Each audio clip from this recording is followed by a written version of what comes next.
29 December থেকে Tripura CPIM দলের 3 দিনে 24তম রাজ্য সম্মেলন অনুষ্ঠিত হতে যাচ্ছে। সংবাদ মাধ্যমকে জানালেন বিরোধী দলনেতা জিতেন্দ্র চৌধুরী।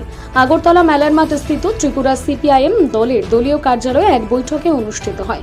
বৈঠকে উপস্থিত ছিলেন ত্রিপুরা সিপিআইএম দলের রাজ্য সম্পাদক তথা বিরোধী দলনেতা জিতেন্দ্র চৌধুরী, প্রাক্তন মন্ত্রী মানিক দে, বামফ্রন্ট আহ্বায়ক নারায়ণ কর, সিপিআইএম নেত্রী রমা দাস সহ অন্যান্যরা। সংবাদ মাধ্যমের মুখোমুখি হয়ে বিরোধী দলনেতা জিতেন্দ্র চৌধুরী কি জানিয়েছেন শোনাব। ভারতের কমিউনিস্ট পার্টি মার্ক্সবাদীর 24তম সম্মেলন।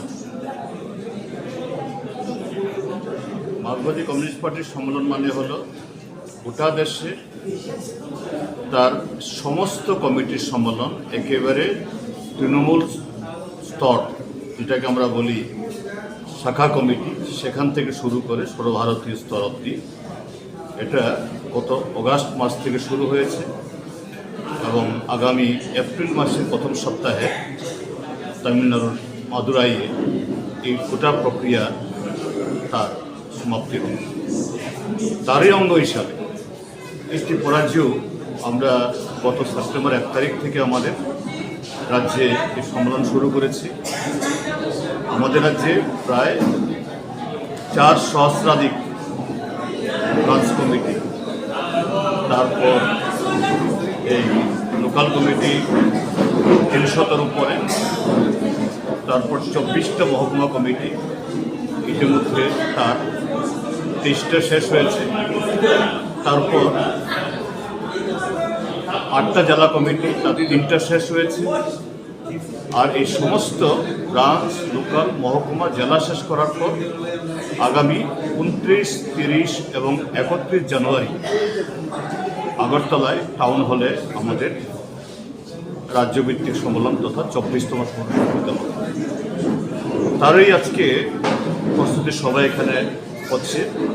এই প্রস্তুতি সভা থেকে আমাদের সম্মেলন মানে হলো 2 বেলা বা 3 বেলা, 1 দিন বা 2 দিন 3 দিনের একটা অধিবেশন।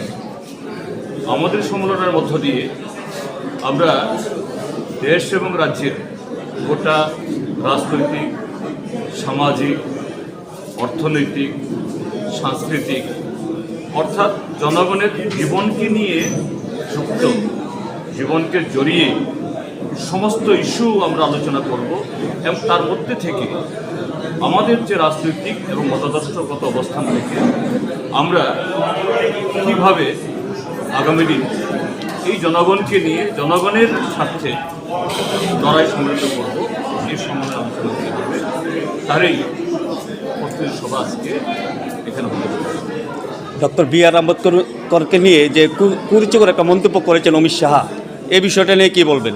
ওটা আলাদা, আমি এখনই বলছি না, যেহেতু এটা বলছি না, কারণ সম্মেলন সংক্রান্ত। অর্থাৎ এই সম্মেলন চলমান রাজনৈতিক যে ঘটনাবলী, এগুলো আসবে অবশ্যই। যে এই বি.আর. আম্বেদকরকে নিয়ে এই অমিত শাহর যে সাম্প্রতিক বক্তব্য, এটাও আসবে, কিন্তু ওটা মুখ্য নয়। আর এই অমিত শাহ যে মন্তব্য করেছেন সেদিন পার্লামেন্টে, এটা নতুন কি? এটা ভারতীয় জনতা পার্টি বা RSS, তারা যে সংবিধান মানেন না, ডক্টর বি.আর. আম্বেদকরকে তো অশ্রদ্ধা করেন, এটা তারই প্রতিফল, এটাই সেখানে।